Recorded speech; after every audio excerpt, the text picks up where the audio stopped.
Ladies and gentlemen, welcome to the bonus episode of the Icebreakers podcast. My name is Matt Evers, and I am sat alongside my disco dancing diva this week, Frankie Seaman, and we have a very special episode for you. We sat down and had an incredible chat with Wonder Woman shell Michelle Heaton. We talked all about her dancing on ice journey, which was great. It was short-lived. It was short and sweet. But it was great. Have a look at this. Good morning, Icebreakers podcast, and what a scoop we have today. We only have the incredible Wonder Woman shell joining us today to talk about her amazing dancing on ice journey. Hello! Hello, Frankie and Matt. Thank you for having me. Of course. Thank you for coming on. Looking gorgeous this morning, as ever. Thank you, and both of you as well. Isn't it amazing how we can connect from completely different areas of the world?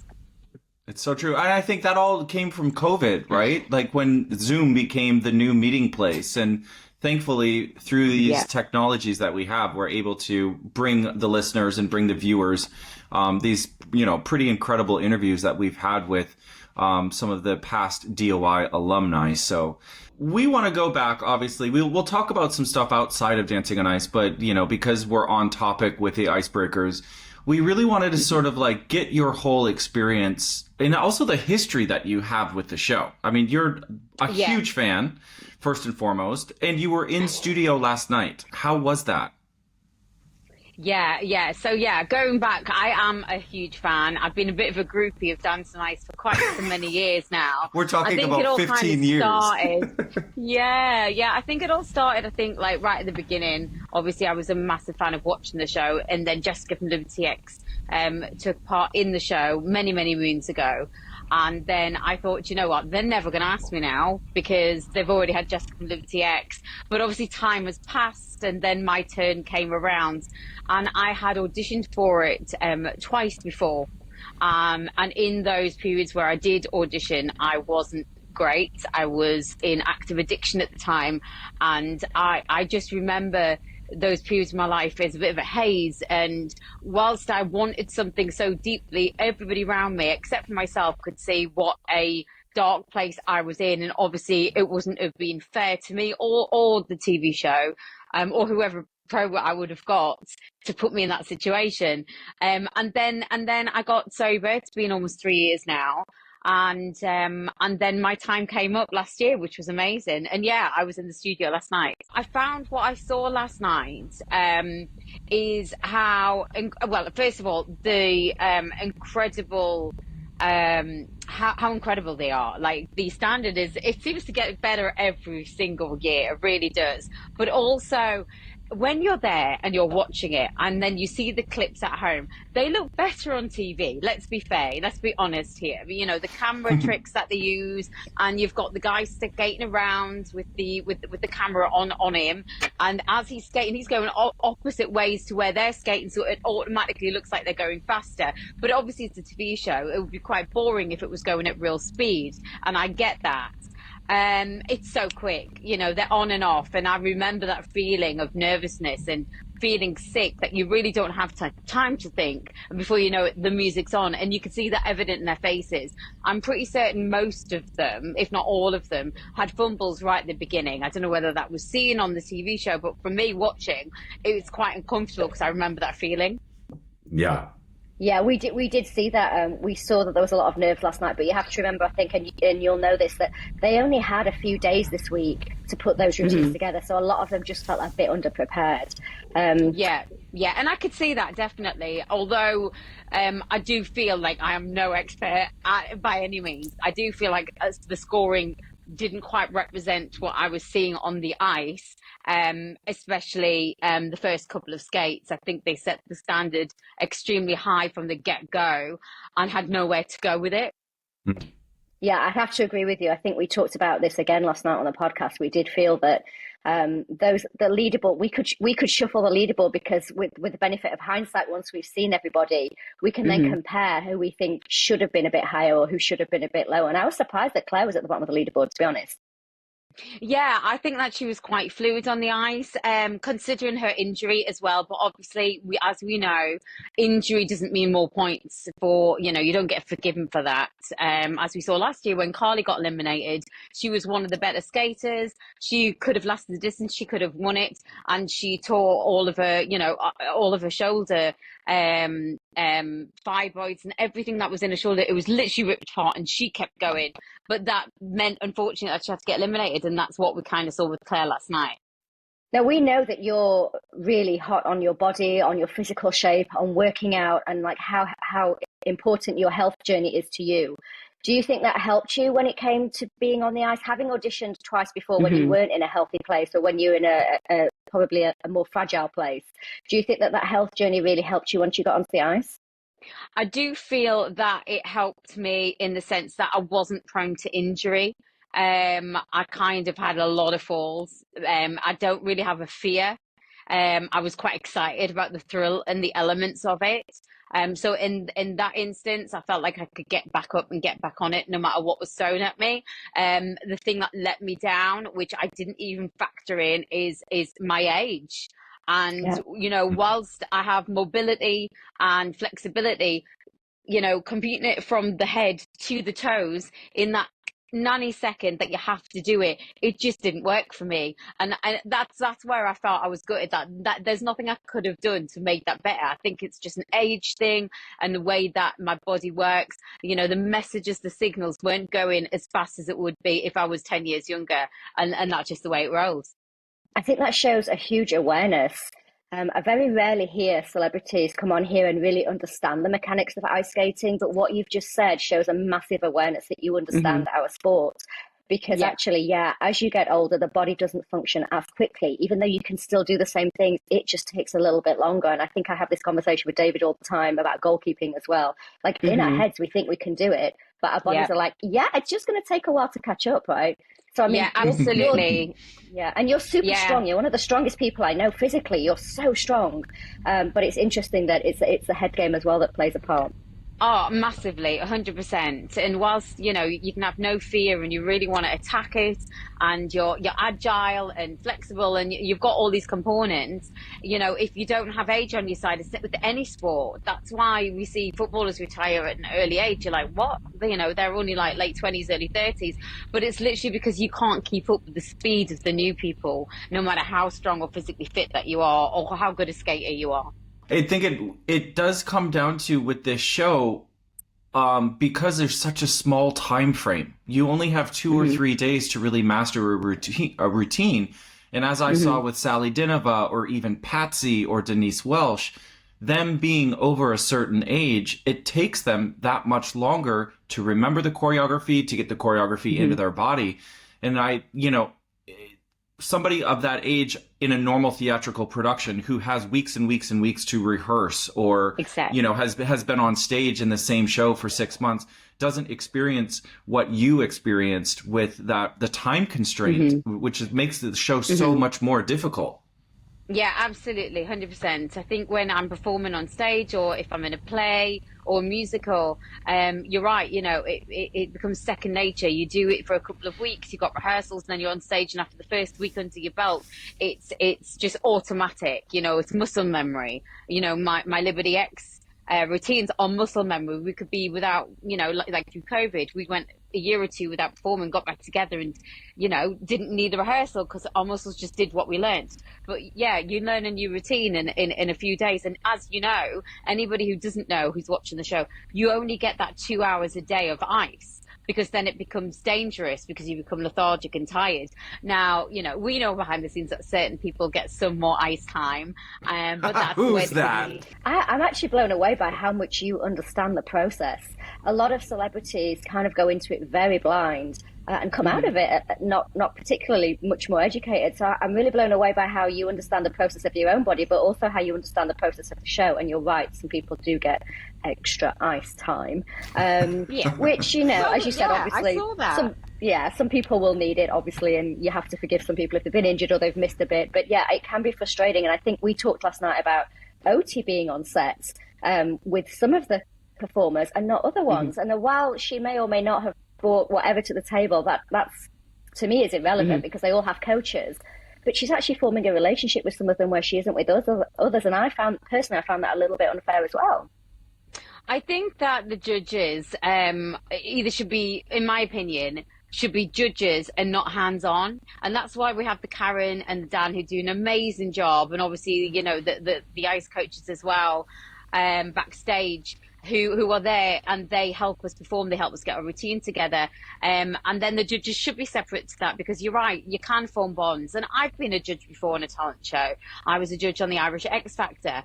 And it's really easy to get an emotional connection with somebody, but you have to set that aside when you're judging them on that performance. Not that you gave them extra coaching on their choreography so that you feel a little bit more personal to that. Can we rewind a little bit? Because you talked earlier about how your sobriety journey maybe hindered your auditions when you tried to get on the show. And I remember those years. I remember speaking to you, and you may not remember, but I remember speaking to you at various events, and we talked about the show, and I know you loved it. I know you really wanted it so badly, and you really wanted to be on there, and you auditioned a couple of times. And I was always kind of like, well, why? Why aren't they taking Michelle? She'd be perfect, because I already knew that you were strong. I already knew that you had, you know, a performance background, and I knew how much you loved the show. So to me, that was always such a shock. Obviously, I didn't know at that time that you were in active addiction, and I didn't know all of that entailed. But maybe you can educate people at home as to why that would have held you back. Because when I was speaking to you, to me, you just seemed like a normal functioning woman. Obviously, it was just snapshots that I saw. So I think you hid it really well, but maybe you can educate people at home as to how you did that and how you functioned. I think if you don't mind. That's fine. Absolutely. I'm very open with it. You know, hopefully being open the way that I am helps other people recognize what they're going through, or other people. I think at that particular time, I was a functioning alcoholic, and I remember speaking to Denise, you know, as we all know, had her addictions in the past. And she always called herself a functioning alcoholic back then. And I took that term on myself, and that's the way I was describing myself. And I was still functioning. There come to a point where I wasn't functioning. And I think like my last audition previous to the year that I got it, I think I wanted it so badly that I was just all over the place, erratic. I probably would have had, I mean, I can't remember, I would have probably had a drink before the audition, because that's what I did, you know, that I couldn't face the world or leaving the house without a drink at that point in my life.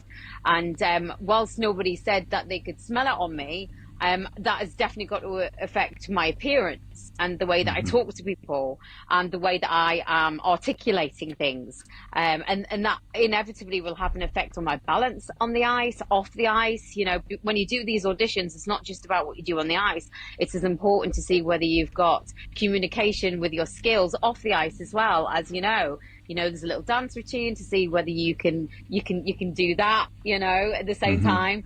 And all of these little things go into play when they're picking their contestants. And I probably wouldn't have been at all on my best form in that instance. I can't believe that, because you've always been so genuine and so warm and so welcoming whenever I've kind of crossed paths with you. And so for me, it's so hard to imagine you, you know, it's in such a dark. It actually makes I'm actually a bit teary thinking about like how much you must have been going through at that time. It must have been so hard for you. And I think, God, how did you come out of that? It's people at home must be thinking, this woman's amazing. I mean, you have a family, you've got a life, and incredibly successful. You've always been incredibly successful. It's astonishing. It really is. The thing is that I suppose when I was drinking a lot, I did love going out, and I was very social butterfly, and I am again now in a different way. But at some point, I just couldn't stop. And at some point, alcohol just took over my entire life. And where that line was and when it was, I have no idea. It just did. And it wasn't early. You know, I haven't been an alcoholic throughout my band years. I drank a lot, but I didn't drink alcoholically. And because you don't set out to be somebody who's gone to the Priory to rehab. You don't set out these goals in life, right? And you think that an alcoholic is somebody who's sitting on a park bench, you know? That's the way that we look at things, with their brown paper bag and their bottle of whatever they've got, homeless, lost jobs, lost family. And that wasn't my situation. It was very hard to then recognize that I actually was an alcoholic.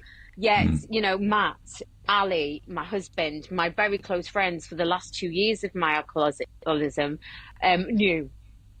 And I was so scared of admitting that I was, because I was scared of the fallout. Now, I don't regret the way that things worked out, because I do think that if I had got help sooner, I probably wasn't ready, or I did it because everybody else wanted me to.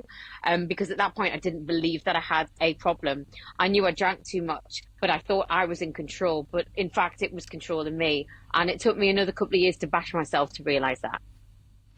And I think as your friend of 10, 15 years, I just cannot, to have this conversation with you. I mean, I'm getting emotional now thinking about where we used to be. I am just so proud of you for what you have achieved. The bumps and bruises that you had through your Dancing on Ice career, I know, you know, you exited early. That's not what you wanted, but we all believed in you so much that you got to that point to where you got the show, to where you showed up, to where you understood what you were doing. And I love you so much. And I love you too. We're so proud of you, of how you're doing, period. Yeah. Thank you, guys. Honestly, Matt and I know we've had a relationship for quite some time, and you're a very dear family friend, and we all think the world of you. And, you know, you were there through a lot of it, and you had conversations with my husband, and you had conversations with me and with our manager. And I know it all came from love, but at that time, I didn't want to hear it. Of course not. And that's the honesty of it. You know, anybody who was asking me or telling me that I had a problem, I would push them away because I didn't understand what was actually happening. And now coming out the other side, I'm so grateful that you guys never left my side. You know, there are so many people who suffer from alcoholism who are left alone and frightened and scared, and it can get a lot worse. I think if anybody's watching this and they have a loved one who is suffering from alcoholism, whilst you can't bend to every need that they want or give them what they want, just don't leave them in despair, because help is out there. What do you think was the turning point that made you say, actually, I am ready to hear what your friends and your family were saying? Yeah, what was it? Because a lot of people don't ever hit that point. No, and do you know what? It wasn't necessarily my rock bottom. I had quite a few. I was in hospital quite a few times, and I was told that if I didn't stop, I wouldn't live, basically. I was dying. And at that moment in time, I was with my friend Katie Price, and she was sober and clean, and she was in a really good place. And I hadn't seen her like that for quite a while. And I thought, oh my God, like, we are very similar. And if she can do it, maybe I can. And it took seeing somebody who I was close to be good to realize that maybe I could get like that. And it was that moment, that one realization that, wow, she can do it, maybe I can. And I do believe that that is a lot of people's connections, when they realize that they can have help, when they meet somebody that they know, or one of their friends was an alcoholic and got better. It's those situations usually that switches your mind. And then I remember just feeling done. I was just exhausted. My body was battered. I knew I was going to die. I had, like, maybe the week before, I had this epiphany that this is how I was going to die. Like, I had accepted it. And how sad is that? Like, I've got my kids, my family. Wow. And like, I obviously love everybody. I don't want to hurt anybody, but I was hurting them so much. And I couldn't see a way out. And that tiny glimmer of a way out just made me say, that's it, I'm done. And I haven't had a drink since. Bravo. I think it's such well, and hallelujah, and like amazing that you had somebody that like Katie Price to inspire you, that you could see that journey had an end to it as well, that even though you were as low as you were, you could get higher. But I find it such a testament to how far you've come, that you can speak about this so clearly and so articulately now. I mean, you should be speaking to other people who are going through this journey, because it's so inspiring to hear it. Because a lot of people, when they've been through something like this and when they've hit rock bottom for whatever reason, are so emotionally still entangled in it that they can't separate the journey from it, and they can't explain it to other people in a way that makes them want to do that for themselves as well. So I think amazing the way you're speaking. Thank you. I mean, I follow a 12-step program, and I go to my AA or CA meetings, and that's where a lot of people come in to find fellowship and to hear what they recognize from one person. They can relate to somebody, and then that switches their brain as well. And I also work with rehabs online, which is an online rehab. You know, not everybody can afford rehab like we did, and even in my case, it was after COVID. It was very expensive. It was money that we didn't have, and we had to borrow that from very dear friends of ours and pay them back in time. But not everybody's in the situation that I was, so this offers an alternative where you don't need to leave the family and be locked away for 28 days, and you can do it online. And so I'm working with them, and I get to interview people like me. And that's inspiring. It really is, to hear people who are in desperate need or who have gone through the process themselves and got better. There are thousands of us, millions of us out there. You know, you're not alone. And that was one of the reasons why I kept drinking, because I felt like I was the only person suffering from this, and that it was just me, and that I was different. I was no different to the next person. Right. I did want to ask you about this rehab. I think it's an incredible organization and sort of community. Can you just tell everybody how they can find it, what it's all about? Because it's a 24-hour program. Is that correct? Yeah, so it's like a rehab, except you don't need to go away. You do it in the comfort of your own home, and it's online. So it's a 28-day program and a year aftercare, and it's exactly the same situation that you would get, but it's online for those that can't leave their jobs or can't leave their family, especially single parent families as well, who can't have help with their childcare. And it's a bit more inexpensive than it is to go to residential as well. So you get the support system, you get the one-on-one counselling, you get specialists in alcohol and drug, whatever addictions that you're going through, and then you have a community, and that's what keeps me sober. You know, the main point you take from this is that if you have a community of people who are like you, that's what keeps me sober, and that's what you get in rehabs. Amazing. Well, we'll make sure to link their information to this as well, because I think it's just an incredible program. I could talk about this all day because I find it so interesting and so fascinating. I know so many people that have been through it, but you never really get the personal insight that you're giving. You know, it's always kind of a story of, yes, I was an alcoholic and now I'm okay, or yes, I was an alcoholic, or I've, you know, had relapses or whatever. But you almost never get to this point where they can express so deeply what they've been through, and I just find it so fascinating. I could listen to you all day. You're so inspiring. Thanks, Frankie. Thank you, darling. I think the thing is that, whilst I haven't had a relapse, I just have to remember what I need to keep doing to not have a relapse, and that is the community, it's the fellowship, it's my meetings, it's talking to people like you. You know, like, I find this my form of therapy, because if I forget what I am, I'll be quickly drinking. Wow. You know? Like, I know who I am, and I know that I don't want to relapse, so I've got to work at it. And it isn't painful. I was painful beforehand. You know, This isn't anywhere near as hard as it was me being an alcoholic and hiding my addiction or trying to hide it. I was exhausted. This is just, it's not that it's easy. It's just a different way of life. And I'm happy. And I've got my family, and I've got my health, and I get to speak to you guys, and I get to do things like Dance on Ice and SAS. I wouldn't have been alive. That is the bottom of it. I wouldn't have been here to be able to do that. Now, speaking of SAS, sorry to segue, but I do have to. We need to talk about this, because what people at home don't know is that so you did SAS, and then you pretty much went straight to Dancing on Ice. Now, that's right. And what happened to your eye?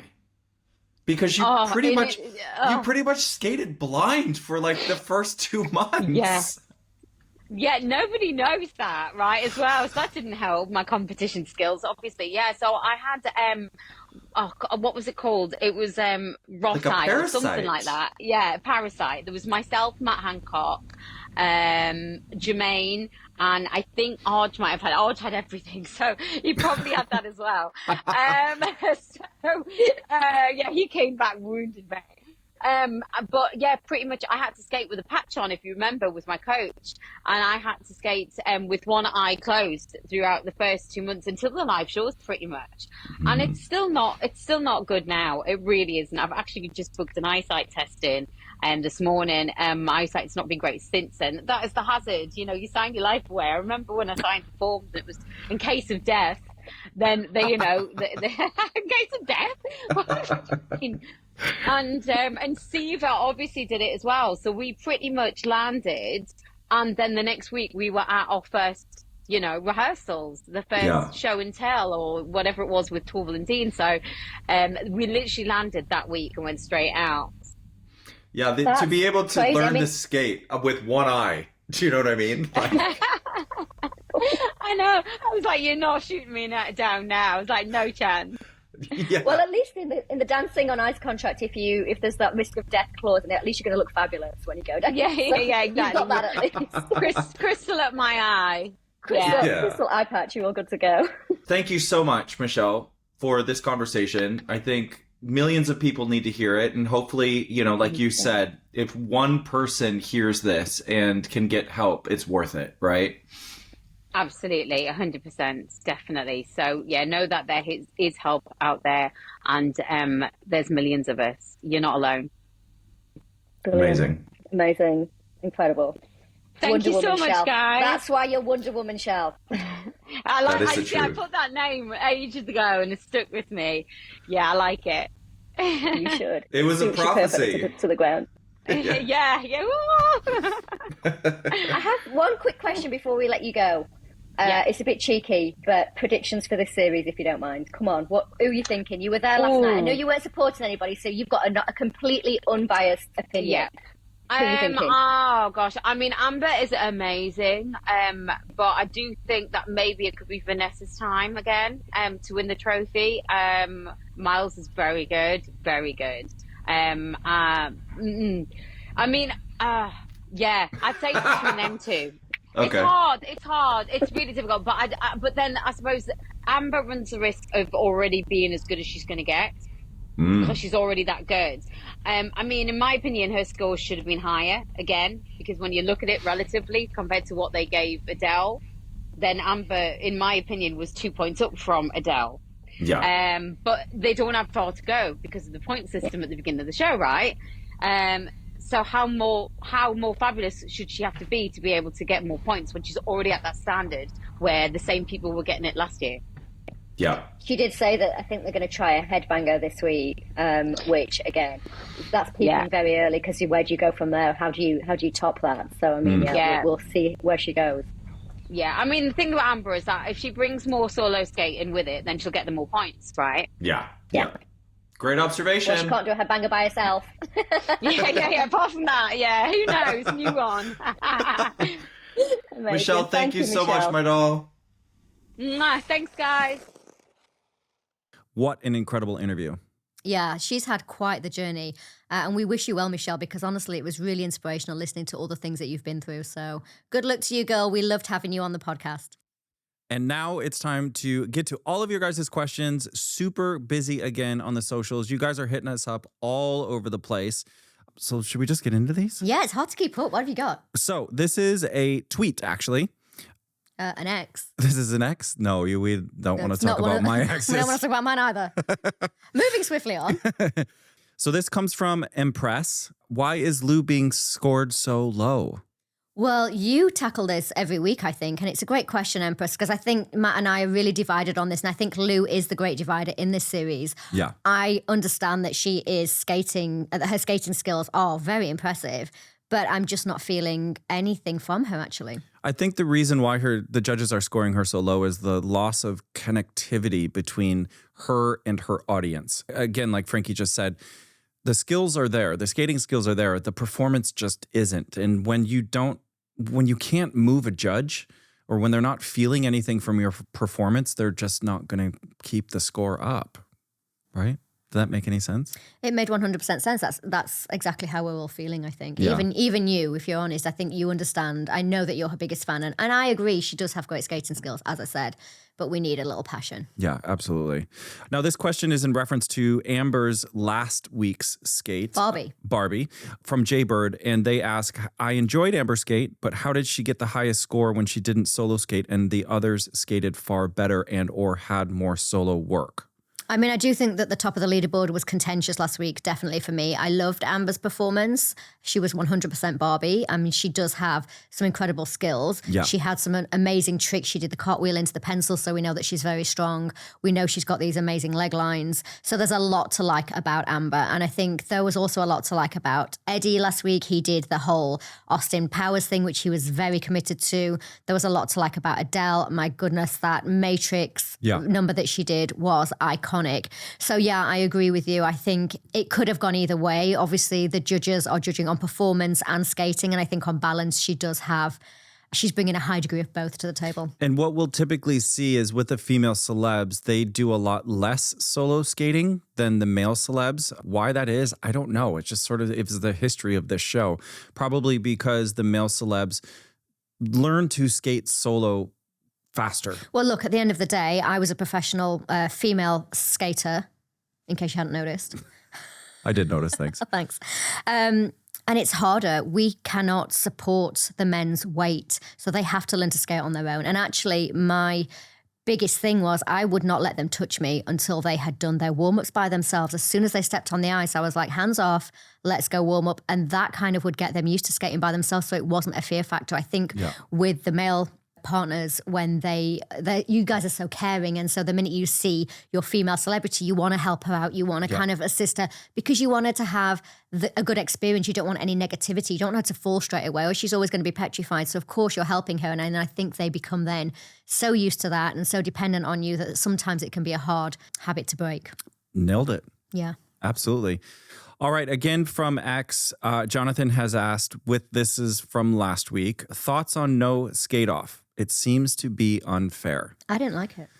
So it's a bit controversial because this no skate off thing came into play a couple of years ago. And it basically is just down to time. With 11 couples, there just isn't a lot of time within that hour and a half time slot, even when they had an extra 8 or 9 minutes added to the show. And I think it's just part of the format. I agree with you. It's a bit unfair. I don't like it. It needs to go away and never come back. But we're not the ones who make the decisions upstairs, are we? But if we were, it would be better. All right. Now from YouTube, we have Dever. What a great name. Now this isn't necessarily about the show. It's more about us. So let's clear this up for you. Why is the podcast on YouTube days after it's on Spotify? I would much rather watch it on YouTube than listen to it on Spotify. Well, thanks, Dever. I like that. I like that you'd like to see us in the flesh. Now, we do look good, by the way. Now, if for any of you that are listening to us, check with the app or the platform that you are listening to us, because you might have the opportunity to watch us. I know on Spotify, obviously on YouTube, it is video. Amazon should be getting video shortly, and then Apple Music, I think within the next couple of months, will have video too. But the reason for the time delay between our Spotify launch date and the YouTube launch date is strictly, we just want to keep it to a podcast format until the next episode is ready. And that's pretty much the only answer. What a shame, because you're missing out on all of this. But you get it. Yeah, that's true. 5 days later. 5 days later. I look better 5 days later, to be fair. So does I my age steak. well. And we'd like to thank our sponsor, Lakeside Shopping Centre, the leading retail and leisure destination in Essex. Just 35 minutes from London with free parking and over 250 stores to discover. And speaking of which, 2 of those stores styled us this week. That's right. I was styled by the fabulous TFG. And me by Next. Well, thank you guys so much for all of the questions that you have sent in. Please hit us up on all of our socials. You can even email us, as you can see on the screen. We love getting those questions, and we will try to get through as many as possible each episode. Frankie? I have a question, actually. Oh, you do? I do. I have a question for the fans and the listeners out there. Who was your favourite pro out of all the series? I think we've had 16 series. Let us know who your favourite pro was, because we are working on a secret project, and we're going to be bringing some extra special footage to you very shortly. Ooh, I'm excited about this. You know. Very special. Thank you guys so much again for listening. Make sure you check out the main episode, which comes out on Monday. Remember, it's a double elimination this weekend on Dancing on Ice, so we will see you on Monday. Produced by Be Inspired Media, the content and podcast agency.